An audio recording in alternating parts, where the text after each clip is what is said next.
মনুষ্যরূপে অবতীর্ণ হওয়া সেই পরম ঈশ্বরের অবতারকে অনেক মহাত্মাগণ জানতে পারেন।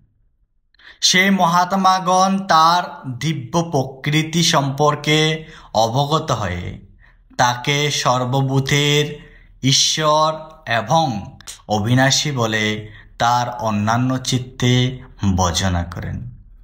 হ্যাঁ সনাতনী সন্তান, গীতার নবম অধ্যায়ের 13 নম্বর শ্লোকে বলা হয়েছে, মহাত্মানস্তুমাং পার্থ দৈবীং প্রকৃতিমাশ্রিতা ভজন্তনন্যমনসো জ্ঞাত্বা ভূতা ধিমব্যয়ম।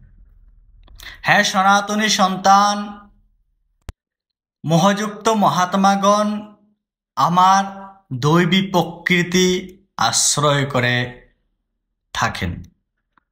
তারা আমাকে সর্বভূতের কারণ এবং অবিনাশী বলে অন্যান্য চিত্তে আমার ভজনা করেন।